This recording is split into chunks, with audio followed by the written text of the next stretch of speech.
인생은 전설 채널에 오신 것을 환영합니다. 오늘 이야기 바로 시작합니다.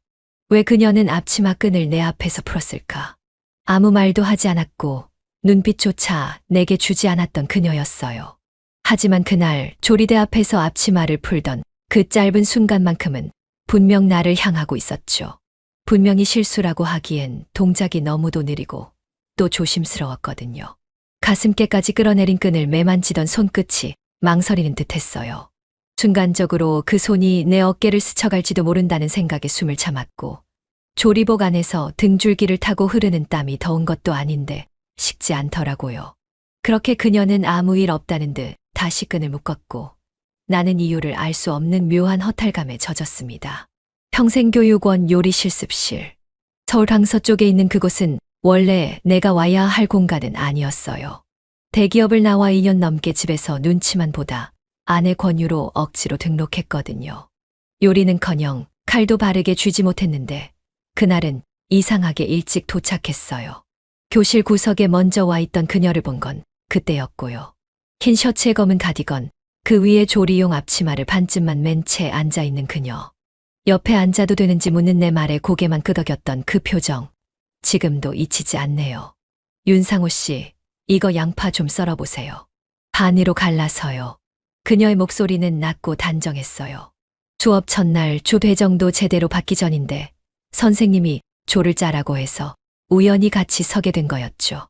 나는 칼끝을 조심스럽게 들었고 양파를 눌러 자르다 그만 손끝을 비틀었어요.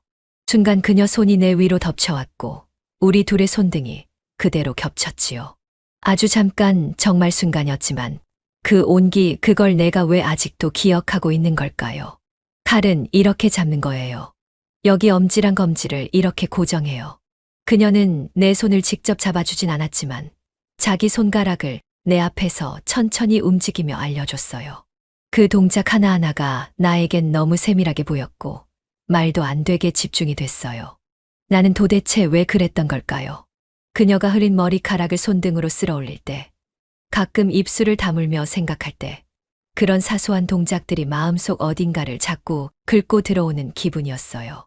그런 감정은 아주 오랜만이었고 동시에 낯설었습니다. 수업이 끝나고 뒷정리를 하던 중 그녀가 조용히 말했어요. 다음 시간엔 미나리 전 손질 해올 거예요. 날파리 때문에 미리 준비해두면 좋아요. 나는 고개를 끄덕였고 괜히 헛기침을 했지요. 그럼 다음에도 같은 조겠네요. 미나리는 제가 맡을게요. 그녀는 잠시 나를 바라보다가 고개를 숙였어요. 웃은 건 아니었지만 그 눈빛은 분명 부드러워졌어요. 내 마음이 들켰을지도 모르겠다는 생각이 들었고 이상하게 그게 싫지 않았습니다. 그날 이후 나는 앞치마 끈을 푸는 동작에 자꾸 시선이 멈추게 됐어요. 이유를 모른 채, 아니 어쩌면 이유를 너무 잘 알면서도 모르는 척해야 했던 건지도 모르지요. 그렇게 첫 번째 국물은 아직 간도 보지 못한 채로 은근히 끓고 있었던 겁니다. 두 번째 수업날 아침, 평소보다 일찍 도착했어요. 그날따라 주방 안엔 유난히 된장 냄새가 짙었고 조리대마다 쌓인 당면과 채소가 제자리를 찾지 못한 듯 어수선했지요. 그녀는 이미 와서 무심한 표정으로 대파를 썰고 있었어요. 고개를 숙인 채였지만 나를 본 순간 멈칫했던 그 칼끝의 정적이 마음에 남았고 나는 괜히 모자란 척 물러서며 선생님의 눈치를 살폈습니다. 그녀 옆에 서는 일이 이제는 조금 익숙해졌고 그 익숙함이 또 이상하게 설레는 겁니다. 오늘은 된장찌개랑 잡채니까요. 재료 다듬는 순서가 중요해요. 당면부터 삶아야 해요. 그녀의 목소리는 여전히 낮고 담담했지만 문장마다 작은 여백이 생긴 느낌이 들었어요. 꼭 내 반응을 기다리는 것처럼요.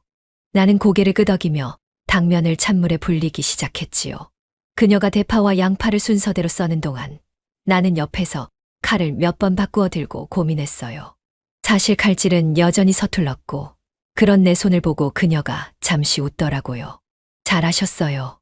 오늘은 피 안 봤네요. 어제 피 났던 거 기억하시네요. 사실은 그날 밤에도 좀 쓰라렸어요. 양파즙 때문인지도 모르겠지만요. 내 말에 그녀는 웃지도 않았고 그렇다고 외면하지도 않았어요. 그저 조용히 참기름 병을 내 앞으로 밀어두었고 손끝이 유난히 내 손등 가까이까지 와 있었지요. 닿을 듯 말 듯한 거리. 그 거리 안에서 나는 괜히 호흡을 가다듬었고 주방 한쪽 환풍기 소리가 이상하게 크게 들렸습니다. 불을 올리고 된장을 풀면서 그녀는 젓가락을 살짝 휘두르며 조리도구를 정리했고 그 작은 움직임마다 나는 시선을 돌릴 곳을 잃었어요. 실습 마지막 즈음 서로의 냄비를 한 숟가락씩 떠서 맛을 보게 되었을 때 그녀가 내 쪽으로 수저를 들이밀며 말했어요. 이 맛, 낯설지가 않네요. 오래전 어디선가 먹은 듯해요. 나는 순간 그녀가 말하는 그 오래전이 어떤 시간이었을까 궁금해졌어요. 누구와 어떤 식탁 위에서였을지. 그 묻지 못한 질문이 목구멍에 남아 있었고 결국 이렇게 꺼냈지요. 혹시 예전에 요리하셨다고 했죠? 어떤 일 하셨던 건지 여쭤봐도 될까요? 그녀는 수저를 놓으며 조용히 말했어요. 그냥 식당 운영 조금 했어요. 혼자 한 건 아니었고요. 끝은 안 좋았죠. 나는 더 묻지 않았지만 그 말의 끝에서 누구가 남았어요. 그녀가 지금도 잊지 못하는 누군가일지 아니면 내 자리가 생길 수 있는 빈칸일지. 그날의 잡채는 유난히 쫄깃했고 된장찌개는 오래 끓인 것처럼 깊은 맛이 났습니다. 이유는 알 수 없지만 나는 그것들을 꼭꼭 씹어 삼켰습니다. 그렇게 두 번째 국물은 진짜 맛을 내기 시작했던 겁니다. 왜 그렇게 늦게까지 남아 있었는지 지금도 잘 모르겠습니다. 실습은 끝났고 수업도 정리됐는데 그녀는 조리대 한쪽에서 혼자 전을 굽고 있었어요. 나는 괜히 가스 밸브 확인을 핑계로 다가갔고 그녀 옆에 멈춘 채 아무 말 없이 뒤통수를 바라봤습니다. 조리복 위로 흘러내린 머리카락, 팔꿈치를 살짝 구부리고 반죽을 뒤집는 손등, 그리고 조리대 위에 놓인 조용한 숨소리들. 그 순간 나는 말이 필요 없다는 걸 몸이 먼저 느끼고 있었던 겁니다. 남으셨어요? 전부 정리된 줄 알았는데 그녀의 목소리는 평소보다 낮았어요. 기름이 튄 손등을 수건으로 닦으며 고개를 돌린 그 얼굴에 이상하게도 긴장이 서려 있었지요. 나는 뭔가 대답을 하려다 잠시 멈췄고 괜히 주변을 둘러보다가 말했어요. 기름 냄새가 좋아서요. 그냥 이 냄새가 오늘은 좀 오래 남았으면 했습니다. 그녀는 가만히 내 얼굴을 보다 이내 웃음기 없는 표정으로 고개를 돌렸어요. 다시 전을 뒤집는 그녀의 손등이 떨리고 있었고 나는 그 떨림이 나 때문인지 혹은 기름 때문인지 모르겠더라고요. 그 순간 무언가를 묻고 싶은 충동이 올라왔지만 입술이 먼저 굳어버렸지요. 그러나 대신 움직인 건 손이었습니다. 아무 말 없이 조리복 소매를 들어 그녀의 팔꿈치를 살짝 쥐었고 그녀는 흠칫 놀라며 나를 쳐다봤습니다. 미안합니다. 그냥 너무 오래 보게 돼서요. 그 손이요. 너무 익숙해 보여서. 내 말에 그녀는 말없이 조리대 옆으로 비켜섰고 기름불이 아직 남은 팬 위에 도마를 옮기며 말했어요. 이런 거 자주 있는 일은 아니니까요. 착각하지 마세요. 나는 대답 대신 조용히 옆으로 다가갔고 그녀의 손에서 기름 묻은 뒤집개를 받아들었지요. 그리고는 천천히 말했어요. 그럼 자주 생기게 할 수는 없을까요? 이 착각 말이에요. 오늘만큼은 현실이면 안 될까요?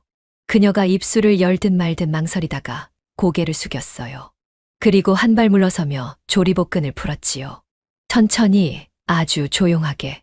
나는 그 동작을 멍하니 바라보다가 순간 숨이 턱 막혔습니다. 앞치마가 벗겨지며 드러난 그녀의 연목, 반쯤 풀린 머리, 조리복 안으로 스며든 땀 자국들. 실내 등 아래 그것들은 너무 적나라했고 동시에 너무 조용했어요. 나도 모르게 손이 올라가 그녀의 뺨을 스쳤고 그녀는 놀라지도 않고 그대로 서 있었습니다. 왜 이러세요, 상호 씨? 그녀가 처음으로 내 이름을 불렀고 그 한마디에 심장이 울렸습니다. 나는 천천히 그녀의 뺨에서 귀 뒤로 손을 옮겼고 그녀는 고개를 돌리지 않았어요. 아주 미세하게 숨을 삼키는 소리만 들렸습니다. 그러곤 그 숨 사이로 말했어요. 계속. 이러면 안 되는 거 아시잖아요. 나는 고개를 끄덕였고 그러면서도 입술은 그녀의 이마 가까이로 천천히 다가갔지요. 뺨에 닿은 채 온 이마에 맺힌 땀방울, 조리복 사이로 스며든 향기, 그 모든 것이 한순간에 밀려들었고 나는 더 이상 멈출 수 없었습니다.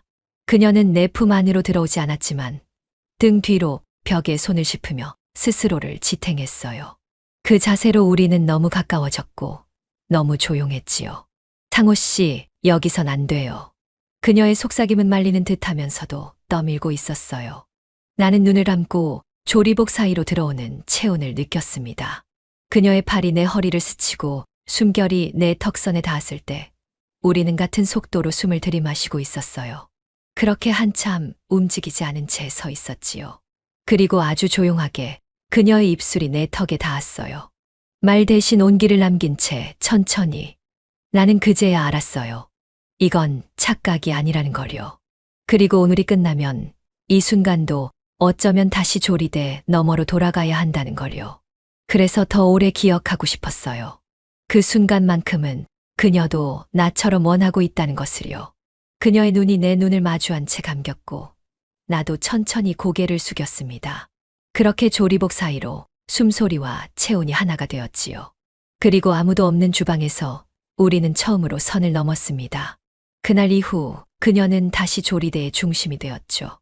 말수는 예전과 다름없이 적었고 실습 시간에는 항상 정확한 순서로 칼질을 시작했지요. 하지만 어딘가 달라졌다는 건 분명했습니다. 그녀는 더 이상 내 눈을 피하지 않았고 조리복 주머니에 손을 넣을 때마다 손가락이 떨리는 걸 나는 매번 알아차릴 수 있었어요. 이상하게도 그 떨림이 반가웠고 또 미안했습니다. 그날 밤 이후 우리는 아무 말도 하지 않았어요. 마치 약속이라도 한 것처럼 서로의 온기를 입 밖으로 꺼내지 않았던 겁니다. 나는 물었습니다. 오늘도 같이 남을 건가요? 그녀는 조용히 고개를 저었어요. 오늘은 아니에요. 집에 일이 좀 있어서요. 그 짧은 대답 안에는 수많은 감정이 숨겨져 있었지요. 아쉬움, 회피, 혹은 나에 대한 미안함 같은 것들. 나는 괜히 칼날을 손끝으로 만지작거리며 고개를 끄덕였고 그녀는 말없이 조리복 소매를 정리하며 자리를 떴습니다. 그 뒷모습을 오래 바라보다가 나는 혼잣말처럼 중얼거렸어요. 그날 이후로 전보다 더 조심스러워졌네요.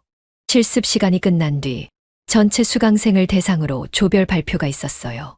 각 조는 직접 요리한 음식을 앞에 두고 조리 과정과 재료의 특성을 설명해야 했죠. 나는 원고를 정리하면서 계속 그녀의 자리만 신경 썼고 그녀는 다른 조의 설명을 들으며 눈을 떼지 않았습니다. 그러다 누군가가 그녀에게 말을 걸었어요. 바로 옆 조의 남자 수강생이었죠.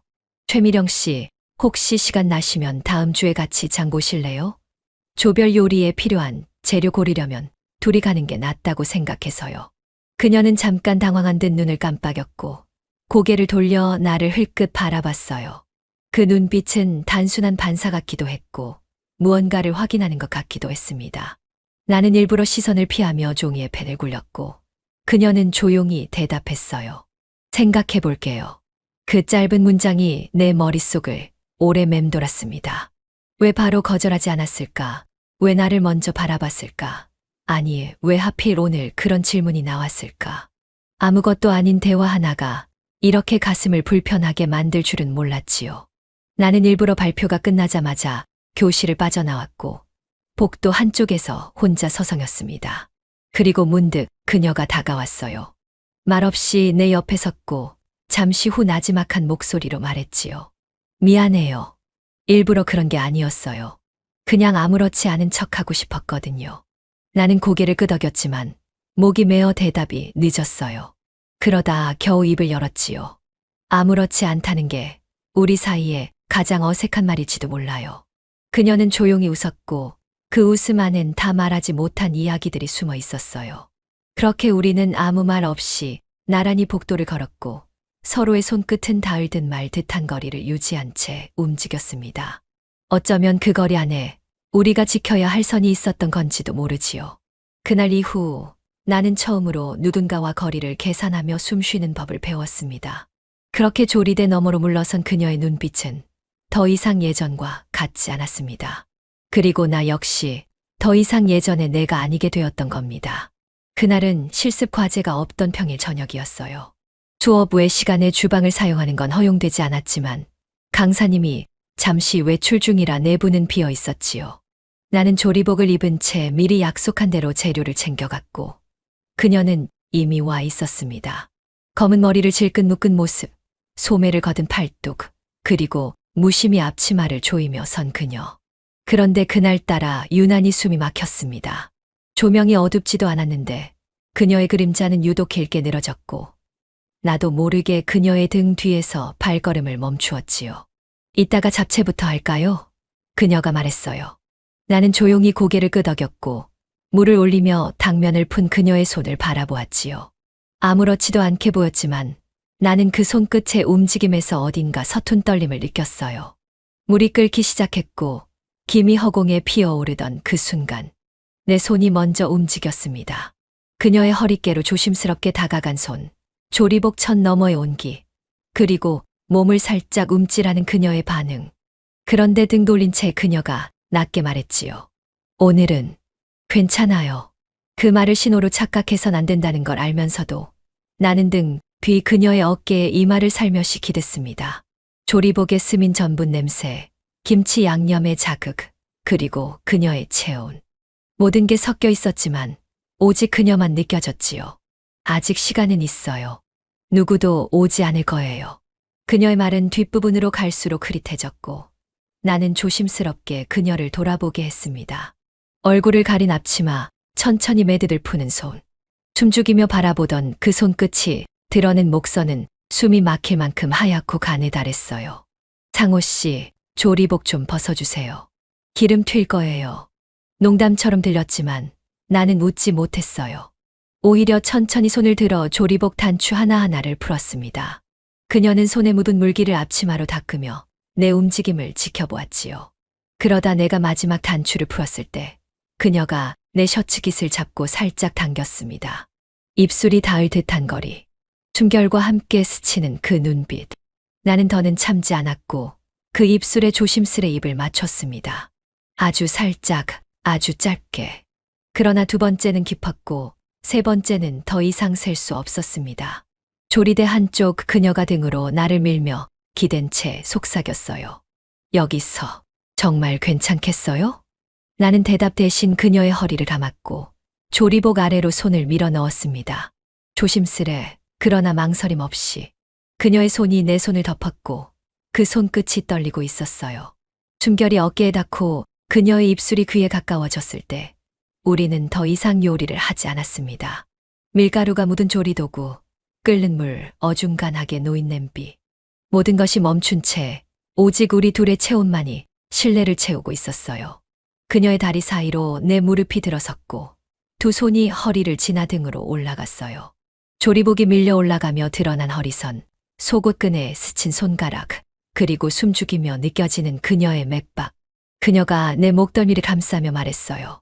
상호 씨, 나 정말 미치겠어요. 나는 말없이 그녀를 조리대 끝으로 살짝 들어올렸고 그녀는 양팔로 내 어깨를 감았습니다. 숨소리는 거칠어졌고 실내는 여전히 조용했지만 우리 둘의 맥박은 점점 빠르게 일치했지요. 조리복 아래 서로를 덮은 체온이 일렁였고 그녀의 허벅지에 내 손이 닿았을 때 그녀는 고개를 돌리며 내 어깨에 이마를 묻었습니다. 그날 이후 계속 참았어요. 오늘만은 나한테 맡겨줘요. 우리는 아무 말 없이 그러나 확실하게 선을 넘었습니다. 그날 밤 조리대 위에는 더 이상 요리가 없었고 오직 끓어오르는 우리 둘의 열기만이 남아 있었습니다. 그날 이후 다시 조를 짜서 수업을 진행했지만 그녀는 아무 말이 없었습니다. 말수가 줄었다기보다 굳이 나와 이야기하지 않으려는 것 같았지요. 실습 중에도 꼭 필요한 말만 건넸고 눈빛조차 이전과 달라졌어요. 다른 사람에겐 웃어주던 그녀였지만 내게만큼은 유독 조용했습니다. 그 침묵이 불편했어요. 어색함이라기보다 외면당하는 느낌이었거든요. 그렇다고 무언가를 따지자니 그날 밤 우려 만든 감정이 얼마나 위태로웠는지를 알기에 나는 아무 말도 할 수 없었습니다. 수업이 끝나고 그녀는 곧장 나가버렸어요. 나는 평소처럼 뒷정리를 도왔고 조리복을 벗고 가방을 챙긴 뒤 천천히 그녀를 따라 밖으로 나왔습니다. 마침 그녀가 버스 정류장 쪽으로 걷고 있었고 나는 잠시 고민하다 발걸음을 재촉했지요. 미령 씨, 그녀는 걸음을 멈췄고 나를 돌아보았습니다. 그 눈빛은 차갑지 않았지만 아주 멀리서 바라보는 것 같았어요. 왜요? 나는 두 손을 주머니에 넣고 말했지요. 그날 이후로 혹시 불편했나요? 말해줘요. 난 지금도 그 밤을 후회하지 않아요. 그녀는 한참 침묵하다가 작게 한숨을 내쉬었습니다. 후회 안 해요. 그런데 그 밤이 끝나고 나서부터 모든 게 너무 무겁게 느껴졌어요. 우린 다시 평범해질 수 없다는 걸 알아버렸거든요. 나는 고개를 끄덕이며 조심스럽게 물었어요. 그럼 우리 끝일까요? 그녀는 고개를 저었지요. 몰라요. 지금은 그냥 아무 말도 못하겠어요. 상호 씨도 생각 좀 해보세요. 집에 가면 그 얼굴이 있잖아요. 그거 지워지지 않잖아요. 그 말에 나는 아무 말도 할 수 없었고 그녀는 고개를 숙인 채 버스에 올랐습니다.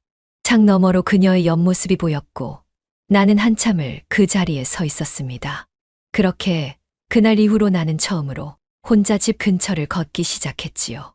그녀가 사는 동네를 몇 번이고 돌았고 그녀의 창문 불빛이 꺼지는 시간까지 기다렸습니다. 그날 밤 나는 집에 돌아오지 않았습니다. 늦은 시각 아내에게는 친구 만나고 들어간다는 메시지를 남겼고 동네 허름한 모텔에 혼자 묵었지요. 그 방 안에서 나는 처음으로 내 감정을 정리하려 했습니다. 미령이라는 사람, 그 체온, 그 입술, 그 손끝이 내게 어떤 의미였는지를 말입니다. 그리고 나는 알게 됐어요. 내가 그녀에게서 느낀 건 단순한 외로움의 충동이 아니었다는 걸요. 나는 진심이었고 지금도 그렇습니다. 그 밤의 열기보다 더 확실하게 나는 그녀를 원했습니다. 그날은 자격시험 실습 준비라는 이유로 강의가 일찍 끝났죠. 강사는 남아서 연습해도 좋다고 했지만 나는 곧장 조리복을 정리했고 미령 역시 말없이 내 눈치를 보며 탈의실로 향했어요. 조리실 안은 아직 연습하려는 수강생 몇 명이 남아 있었고 나는 아무 말 없이 그녀를 기다렸지요. 몇 분 뒤 미령은 조리복 위에 얇은 바람막이를 걸친 채 나타났고 우리는 말없이 복도를 걸었습니다. 걷는 내내 아무도 우리를 부르지 않았고 우리도 누구도 돌아보지 않았습니다. 상호 씨, 어디 가요? 그녀가 낮은 목소리로 물었어요. 나는 대답 대신 고개를 살짝 돌렸지요. 점심이라도 먹으러 가요. 배고프지 않아요? 그녀는 아무 말 없이 고개를 끄덕였고 우리는 평소보다 조금 멀리 떨어진 골목으로 향했습니다. 주말 오후 거리는 한산했고 근처 음식점도 문을 닫은 곳이 많았지요. 나는 일부러 조용한 모텔이 있는 방향으로 걸음을 옮겼습니다. 그녀는 내 손목을 살짝 잡았고 나는 그 손에 다시 내 손을 겹쳤습니다. 그냥 잠깐만 쉬었다 가자고요. 아무 생각 없이. 말은 그렇게 했지만 내 마음속은 복잡하게 뒤엉켜 있었지요. 문을 열고 들어선 방 안은 조용했고 커튼이 반쯤 드리워진 창 너머로 흐릿한 햇살이 들어왔습니다. 나는 조심스럽게 외투를 벗었고 그녀는 구석에 가방을 놓으며 창가 쪽으로 서 있었습니다. 이런 거 나 처음이에요. 이상하죠? 그녀의 말에 나는 대답하지 않았습니다. 대신 천천히 다가가 그녀의 어깨에 손을 올렸고 등 뒤로 느껴지는 긴장감에 나도 숨을 멈추었어요. 저도 처음이에요. 이런 건 그냥 마음이 몸보다 먼저 움직였어요. 그녀는 고개를 돌리지 않았고 나는 손끝으로 그녀의 목선을 천천히 따라갔지요. 머리카락을 넘기자 드러난 귀 아래 조리복에 눌린 살결이 눈에 들어왔습니다.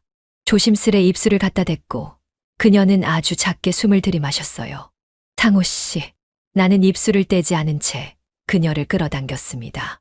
조리복이 부드럽게 접히며 그녀의 허리를 감쌌고 등 뒤에서 감긴 내 팔이 그녀의 숨소리와 일렁였습니다. 침대 가장자리에 그녀를 앉혔고 우리는 서로의 이마를 맞댄 채 조용히 눈을 감았어요. 손끝이 그녀의 손등을 지나 허벅지 안쪽으로 내려갔을 때 그녀는 더는 멈추지 않았습니다. 오늘만은 참지 말아요. 그녀의 속삭임은 내 귓가에 남아 떨렸고 나는 조리복 단추를 하나씩 풀어내며 그녀의 몸을 감쌌습니다. 얇은 속옷 아래로 드러나는 체온, 조심스레 스치는 손바닥, 그리고 천천히 맞닿는 가슴. 그녀의 손도 내 옷깃을 더듬었고 나는 눈을 감은 채 그녀의 입술을 더 깊이, 더 길게 느꼈습니다. 허리를 밀착시키며 그녀를 눕혔고 그녀는 팔을 뻗어 내 등을 감쌌습니다. 속옷끈이 풀리는 소리, 허벅지 사이로 스치는 체온, 그리고 정적 속에 퍼지는 숨소리. 방 안은 조용했지만 우리 안에서는 모든 것이 요동치고 있었지요. 그녀는 내 귀에 대고 말했어요. 잊고 싶지 않아요. 이 감정, 이 순간, 상호 씨 손길 다 기억하고 싶어요. 나는 대답하지 않았습니다. 대신 그녀의 발목을 감싸 안으며 부드럽게 입을 맞췄지요. 그녀는 가볍게 몸을 움찔했고 허리 아래로 내 손이 스며들자 더 이상 어떤 말도 하지 않았습니다. 침대 위 서로를 감싼 채 우리는 수십 번의 숨을 나눴고 마침내 같은 맥박으로 하나가 되었습니다. 그날 오후 우리는 아무 말도 하지 않은 채 모텔을 나섰습니다. 말없이 그녀를 지하철역 앞까지 데려다 주었고 그녀는 작게 인사만 하고 돌아섰지요. 하지만 나는 알고 있었습니다. 오늘 이후 우리는 다시는 돌아갈 수 없다는 거요. 그날 이후 그녀는 아무 일 없던 사람처럼 행동했어요. 조리복을 입을 때도, 칼을 들고 채소를 썰 때도, 수업 시작 전에 늘 하던 작은 고개 인사조차 그대로였지요. 그런데 이상하게도 나는 그게 더 불편했습니다.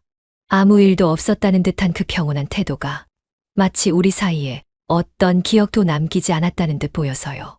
조리대 너머로 그녀의 손끝을 바라보는 시간마다 내가 혼자였던 건 아닐까 싶을 만큼 상호 씨, 소금 너무 많이 넣으셨어요.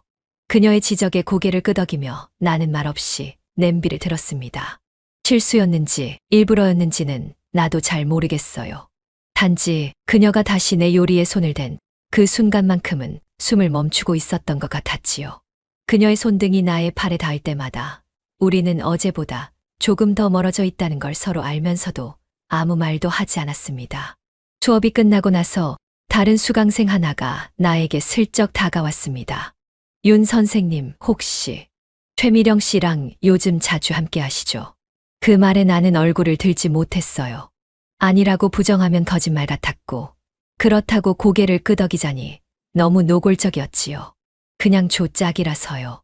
실습 때문에 아주 짧게 대답하고 돌아섰는데 뒷덜미가 이상하게 땀에 젖은 듯한 기분이었습니다. 그때 처음으로 느꼈습니다. 우리 사이의 일이 누군가에게 보였을 수도 있다는 불안. 그리고 그 불안이 그녀에게까지 번질 수도 있다는 두려움. 그녀는 그날 내게 먼저 다가오지 않았습니다. 아니, 일부러 멀찍이 떨어져 걸었지요. 나는 그녀의 뒷모습을 오래 바라보다가 조용히 따라 걸었습니다. 말없이 함께 걷는 거리였지만 그날만큼은 마음이 너무 멀게 느껴졌지요. 그리고 문득 그녀가 말했어요. 오늘은 먼저 갈게요. 나중에 연락 주세요. 그녀가 먼저 말을 끊었습니다. 그 말투엔 아무 감정이 없었고 눈빛엔 아무 온기도 없었어요. 그래서 더 무서웠습니다. 우리가 넘은 그 선이 정말로 되돌릴 수 없는 길이 된 걸까 봐요. 그날 밤 집에 돌아온 나는 아내가 식탁 위에 올려둔 찌개 뚜껑을 열지도 못한 채 그대로 주저앉아 버렸습니다. 김이 빠진 그 국물처럼 내 안에서도 무언가가 식어가고 있었어요. 단지 미령 때문만은 아니었겠지요. 오래된 결혼 생활, 의무 같은 관계, 침묵에 익숙해진 집. 그런데 이상하게 미령이 떠나버릴까 두려운 그 밤만큼은 참기 힘들었습니다. 휴대폰 화면을 오래 들여다보다가 결국 문자를 보냈지요. 괜찮아요? 저 혼자만 생각 많은 건 아닌가요? 답장은 오지 않았습니다. 그래서 그 밤은 그렇게 조용히 흘러가고 말았습니다. 그리고 나는 처음으로 사랑이라는 단어 앞에서 스스로를 의심하게 됐습니다. 정말 그녀를 사랑하고 있었던 걸까요? 아니면 그냥 혼자가 싫었던 걸까요? 저녁 식탁 위에 놓인 찌개는 팔팔 끓고 있었지만 나는 숟가락을 들지 못하고 있었습니다. 아내는 마주 앉아 휴대폰을 보며 조용히 반찬을 입에 넣고 있었고 테이블 위엔 오직 식기와 김만이 소리를 냈지요. 오늘은 된장간이 짜지 않네. 아내가 툭 던지듯 말했을 때 나는 그냥 고개만 끄덕였습니다. 한마디도 단어 하나도 의미를 찾지 못한 채 삼키는 저녁이었습니다.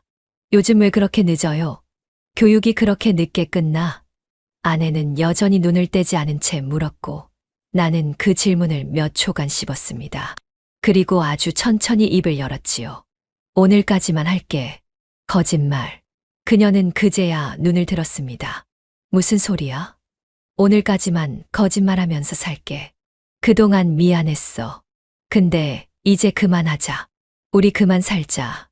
말을 꺼내는 순간 심장이 무너져 내리는 느낌이었습니다. 그런데 정작 아내는 한참을 말없이 바라보더니 조용히 물을 한 모금 마시더군요. 그 여자야? 나는 고개를 끄덕였습니다. 그 사람이 나한텐 마음이 움직인 사람이야. 그녀는 아주 조용하게 수저를 내려놓았습니다. 그래, 그럴 수 있지. 지금 와서 뭐가 놀랍겠어. 말이 길지 않았고 울지도 않았습니다. 그런 사람인 걸 알았지만 막상 이렇게 담담하게 반응하니 더 이상 말을 꺼낼 힘이 없었어요. 우리는 더 이상 부부가 아니었습니다. 단지 같은 공간을 공유했던 두 사람이었을 뿐이지요. 그날 밤 나는 짐을 꾸렸고 방 하나에 쌓였던 내 옷가지와 서류를 종이 상자에 담았습니다. 침대에 앉아 등을 돌린 아내는 아무 말도 하지 않았고 나도 인사조차 하지 않은 채 문을 닫고 나왔습니다. 엘리베이터 버튼을 누르며 처음으로 손끝이 떨리는 걸 느꼈습니다. 익숙함을 버리는 순간은 언제나 체온을 앗아가니까요. 그 길로 나는 곧장 미령에게 향했습니다. 전화를 걸었지만 받지 않았고 메시지를 남겼지요. 집 정리했어요. 이젠 거짓말 안 할 겁니다. 우리 얘기 다시 시작할 수 있을까요? 그녀에게서 답장은 오지 않았습니다. 하지만 나는 기다릴 수 있었습니다. 처음으로 내 인생의 국물 맛을 내가 직접 내기로 했으니까요. 작은 아파트였습니다. 오래된 건물이었지만 햇빛이 잘 들었고 복도식 구조라 문을 열면 바람도 시원하게 들어왔어요. 전세 보증금은 퇴직금 일부를 털었고 가구는 최소한만 들였습니다. 싱크대와 냉장고, 작은 전기레인지, 그리고 2인용 식탁. 그 앞에 앉아 컵라면을 불리는 동안 나는 한참이나 숟가락을 들지 못했지요. 텅 빈 방, 익숙하지 않은 정적. 하지만 불편하진 않았습니다. 오히려 처음으로 내가 살아있는 공간 같았어요. 이틀째 법무사를 찾아가 아내와의 이혼 서류를 정리했습니다. 그녀는 어떤 감정도 보이지 않았고 당신 나름대로 후회하지 않을 선택이면 됐어라고 말했지요. 싸움도 눈물도 매달림도 없었어요. 그런 무표정한 마지막이 오히려 더 깊게 남았습니다. 돌아서서 나오며 난 진심으로 혼잣말했지요. 잘 살자, 둘 다. 미령에게는 바로 연락하지 않았습니다. 조심스러웠어요.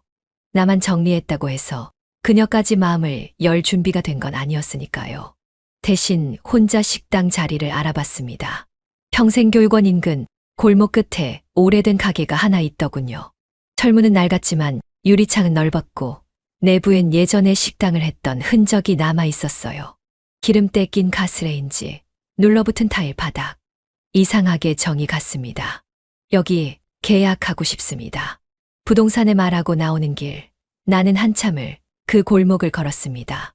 혼자 시작하는 게 두렵지 않다면 거짓말이었어요. 하지만 지금 아니면 나는 다시 아무것도 못할 것 같았거든요.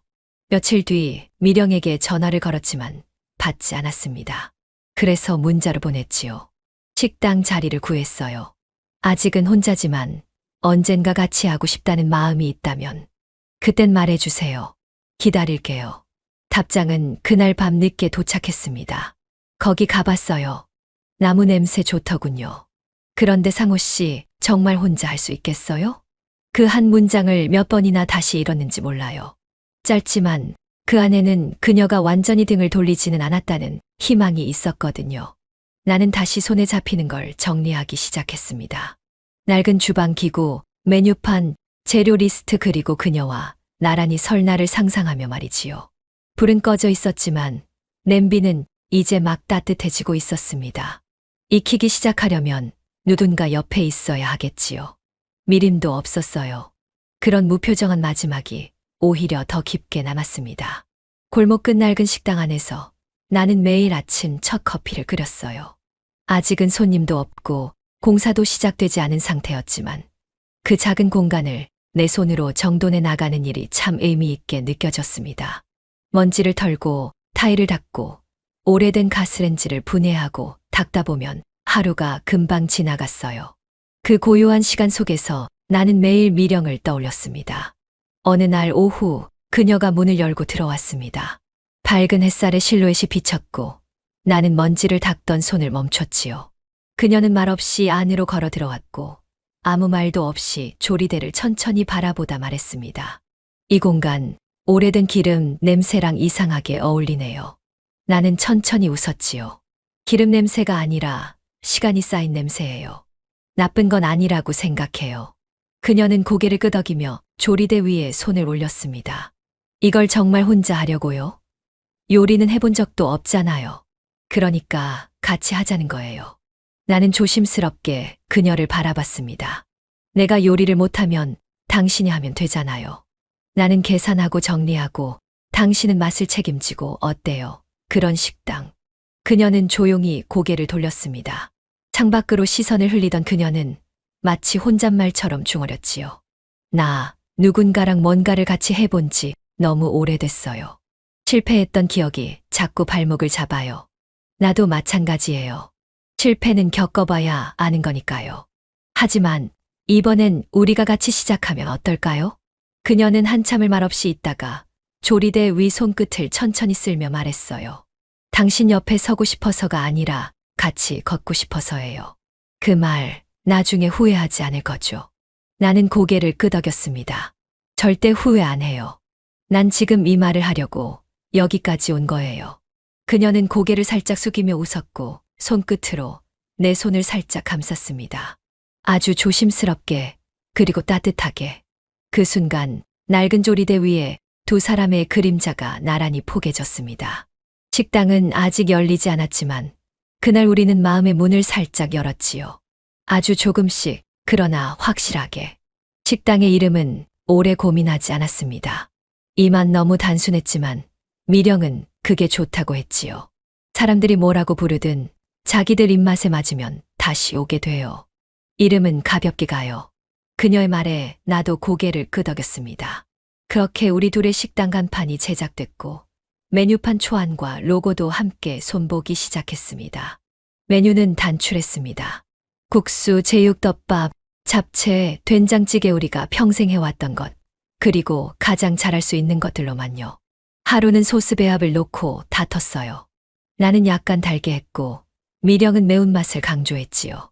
작은 싸움이었지만 그녀는 흥분한 채 말했습니다. 상우 씨는 요리로 사람 기분 보려 하지 마요. 그냥 맛으로 승부해요. 그 말에 나는 입을 다물고 그녀가 만든 솥을 다시 맛보았습니다. 그리고 작게 말했지요. 내가 당신 기분 보려는 건 맛 때문이 아니라 그냥 당신이 보여서요. 그녀는 대답하지 않았고 눈길을 피하며 창문을 닫기 시작했지요. 조리실 안엔 오후 햇살이 고요히 스며들고 있었고 우리는 둘 다 그 빛에 묻힌 채 감정을 가라앉혔습니다. 그날 밤 그녀는 식재료 정리를 핑계로 늦게까지 남았습니다.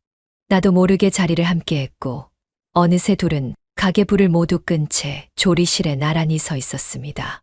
그녀가 창고 문을 닫으려다 멈춰섰고 나를 향해 말했어요. 오늘 나 참 잘했다 싶어요. 싸우고도 이대로 정리할 수 있어서요. 나도요. 오늘 참 좋았어요. 말끝에 우리는 말없이 눈을 맞췄고 그 눈빛은 너무 익숙해서 위험했습니다. 나는 그녀에게 다가가려다 멈췄습니다. 그리고 아주 조용히 물었어요. 오늘은 참아야겠죠? 그녀는 고개를 끄덕였습니다. 오늘은요. 참을 줄 아는 것도 맛이니까요. 그 순간 우리 둘은 서로에게 다가서고도 물러나는 법을 배우고 있었습니다. 정말 맛있는 건 아직 익지 않은 그 무언가일지도 모른다고요. 그 조리실 안엔 감정의 냄새가 은은하게 퍼져 있었습니다. 그 맛은 분명 처음 느껴보는 것이었지요. 저녁업일이 끝난 밤 조리실 안엔 국물 자국과 튀김 부스러기 그리고 허기가 남아 있었어요.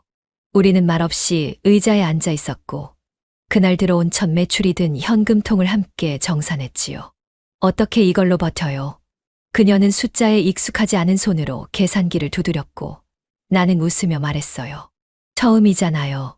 시작이 이만큼이면 괜찮은 거죠.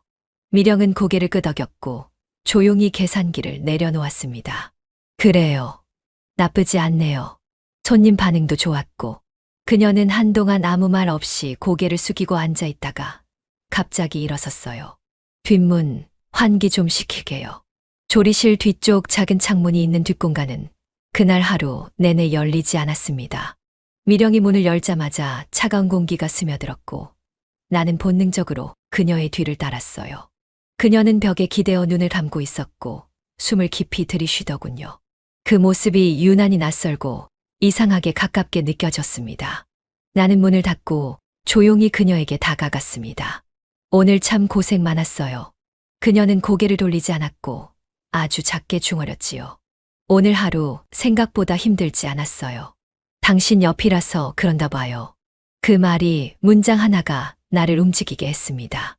나는 천천히 그녀의 어깨를 감쌌고 그녀의 뒷목에 닿는 순간 그녀는 아무 저항 없이 내게 안겼습니다. 조리복 사이로 느껴지는 온기, 손끝에 닿는 그녀의 체온. 나는 입술을 그녀의 귀 아래에 붙이며 속삭였지요. 오늘 하루 이렇게 끝나면 안 될 것 같아요. 그녀는 돌아서며 나를 바라봤습니다.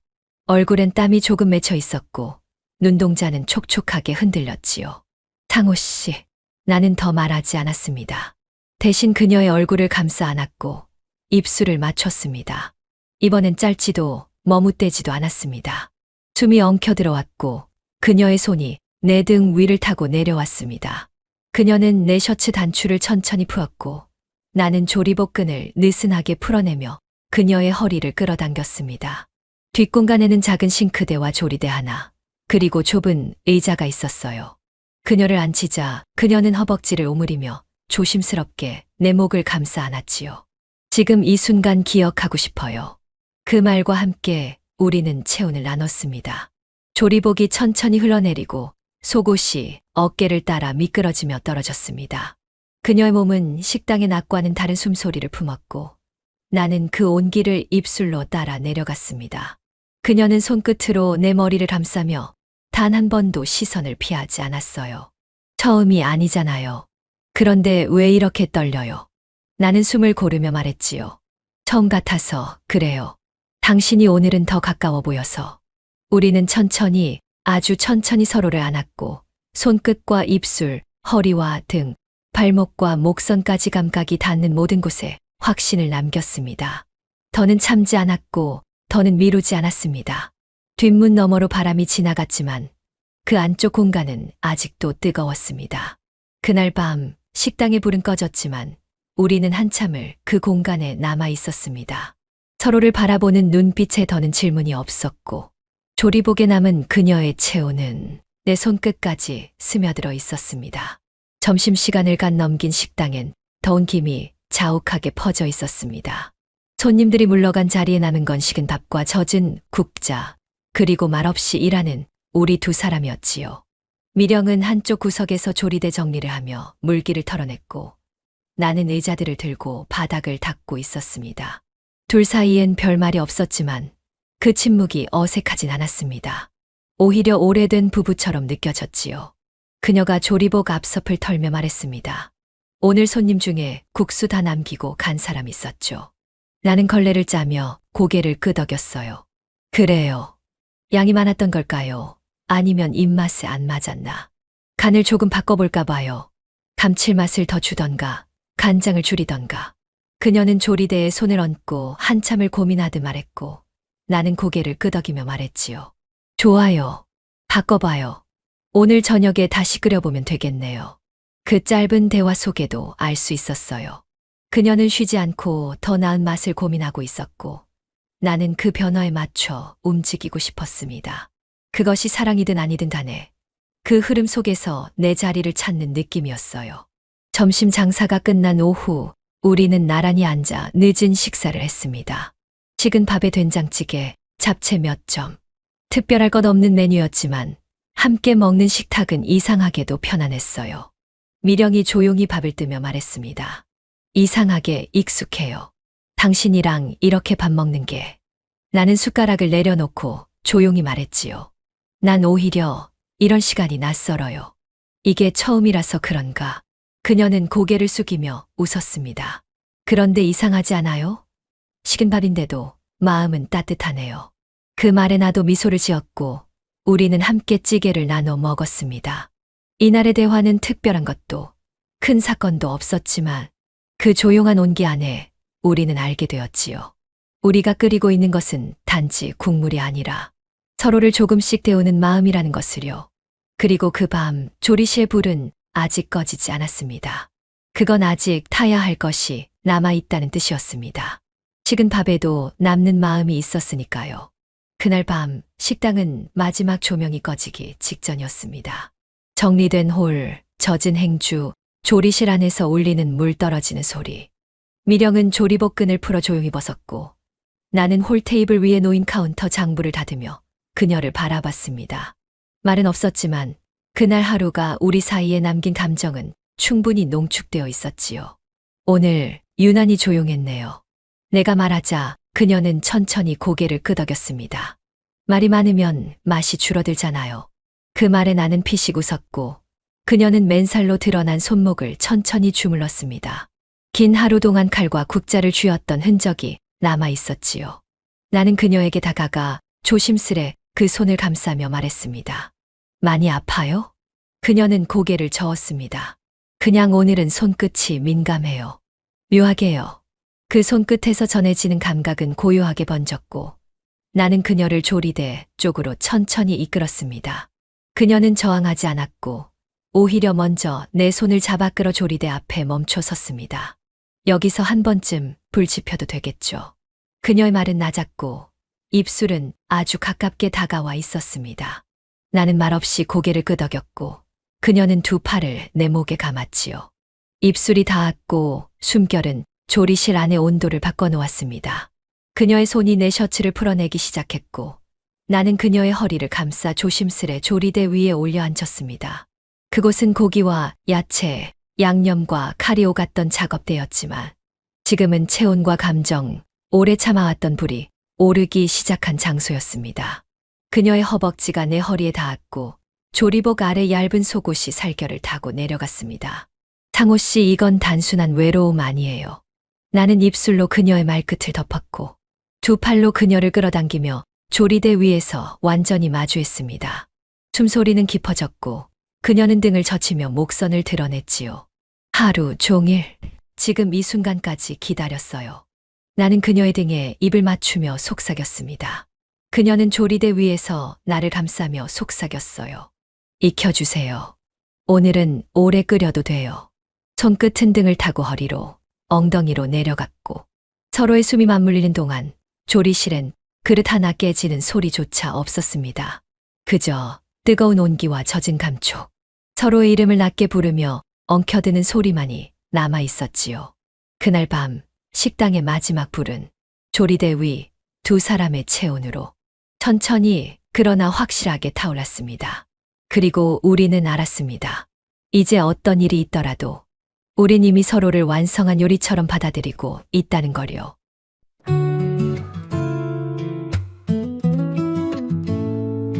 불은 껐는데 아직 뜨거워. 말 대신 스친 손끝 하나에 조리실 깊은 밤 우린 말없이 서로를 끓였죠. 익숙한 외로움 속에서 당신은 조용히 불을 지폈고 멈출 수 없던 채우는 조리복 너머를 지나. 이건 외로움이 아니에요. 그대가 내게 말했죠. 오늘은 나부터 익힐게요. 서로의 레시피도 모른 채 우린 그대로 익어가는 중이었죠.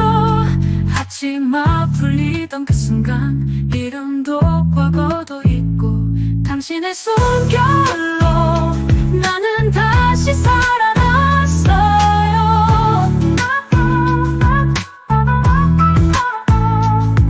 이건 유혹이 아니에요. 그대가 내게 남긴 물건.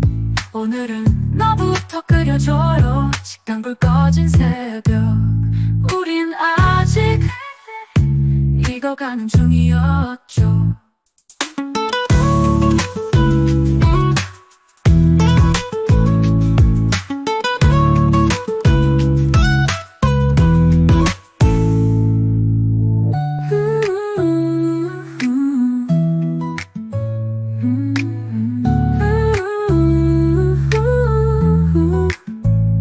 이건 외로움이 아니에요.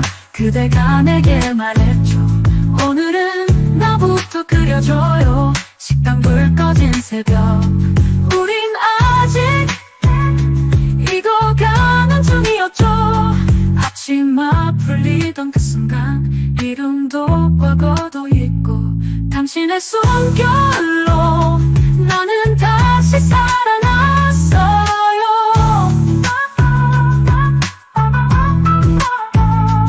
익어가는 중이었죠.